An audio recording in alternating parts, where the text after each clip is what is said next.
एक सज्जन की देह छूटने वाली थी।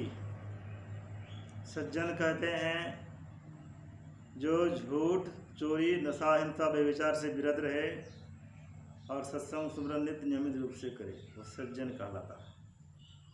उनकी देह छूटने वाली थी। देह छूटने के समय अपने प्रिय पुत्रों को बुलाकर कहा, देखो देखो जी, जब मेरी देह छूटेगी आकाश में ज्योति होगी और घंट की आवाज़ होगी, तो समझ लेना मैं मुक्त हो गया, मेरा मनुष्य का शरीर पाना सार्थक हुआ, धन्य हुआ। कुछ ही देर बाद उनकी देह छूट जाती है।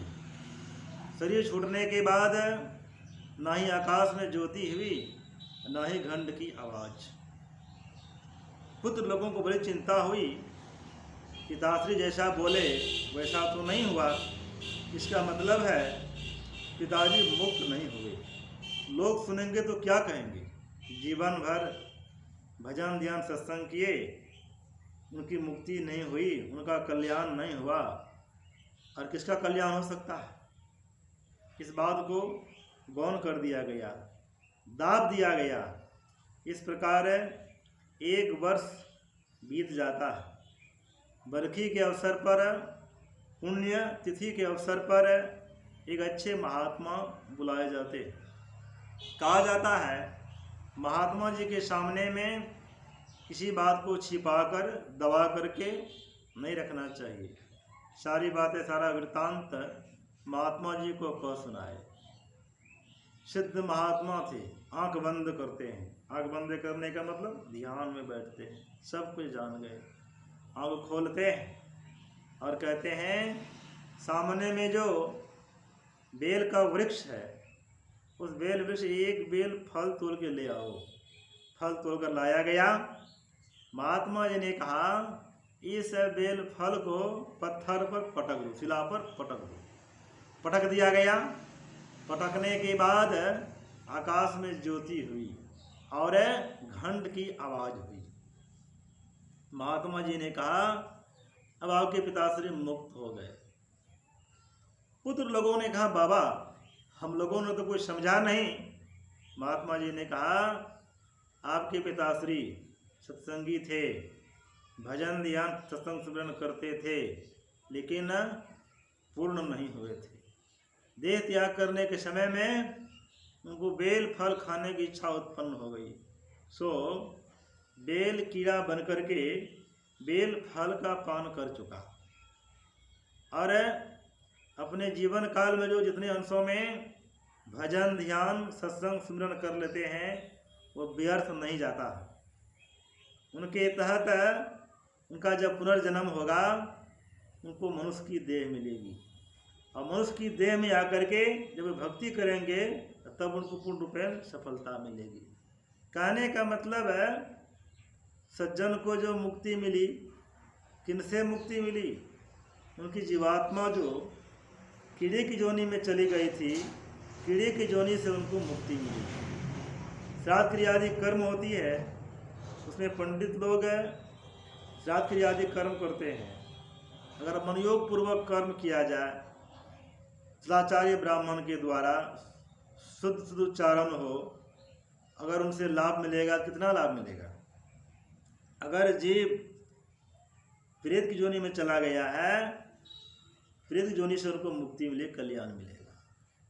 कुछ लोग कहते हैं गोकर्ण जो सत्संग किए थे धुंधकारी के नाम से, धुंधकारी को मुक्ति हो गई। विमान आया तो विमान में बैठ कर भगवान विष्णु के लोक चले गए। हाँ, धुंधकारी को मुक्ति मिली थी। शाहरुख और शामिक मुक्ति मिली थी। किनसे मुक्ति मिली थी? उनकी जीवात्मा जो प्रेत योनि में चला गया था, प्रेत योनि से उनको मुक्ति मिली। इस प्रकार की मुक्तियों से किसी का परम कल्याण नहीं। अभी हम लोग 4 प्रकार की मुक्ति की चर्चा सुन रहे थे। शालोक मुक्ति, शारूप मुक्ति, शामी मुक्ति और सायुज्य मुक्ति। इन 4 प्रकार की मुक्तियों किसी का परम कल्याण नहीं होता। भगवान का चक्र लगा ही रहता। भगवान श्री राम भगवती सीता जी की खोज करते करते जटायु जहाँ अंतिम सांस ले रहे थे, रावण से युद्ध हुआ था, युद्ध के दौरान वो घायल पड़े हुए थे, अंतिम सांस ले रहे थे, भगवान श्री राम पहुँचते हैं, उनकी देह पर हाथ फेर देते हैं, चेतना आती है, और जब वे जाने लग गए गीत का शरीर परित्याग करके, भगवान श्री राम उनको सालोक और सारूप मुक्ति प्रदान करते हैं। अपना सारूप सामुद्री रूप दिए और अपने लोग वैकुंठ धाम को भेज रहे हैं। वैकुंठ धाम जाने लग गए जटायु, भगवान श्री राम क्या कहते हैं?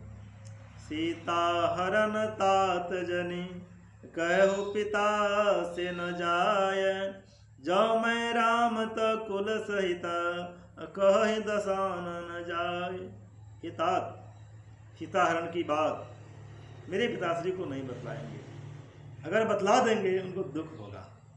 जो मैं राम तो कुल सहिता कहीं दसानन जाए, यदि मैं राम हूँ, सच्चा राम हूँ, तो खुद रावण कुंभकर्ण जाकर के पिताश्री को बतलाएंगे, मैंने सीता जी का हरण किया, मेरे कुल का सर्वनाश हो गया। कहने का मतलब क्या हो गया? या दशरथ है जहाँ गए हैं, जटायु भी वही जा रहे हैं, कलांतर में रावण कुंभकर्ण मरकर वही जाने वाले हैं, तब ना कहते मेरे पिताश्री को नहीं बताएंगे।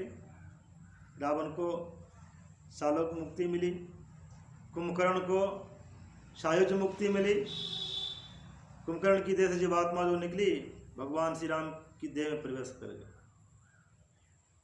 महाभारत के प्रसंग को हम लोग जानते हैं, जिसमें युधिष्ठिर महाराज यज्ञ कर रहे थे, भगवान श्री कृष्ण को प्रथम पूजा के लिए चुना गया, पूजा प्रारंभ भी हो चुकी थी।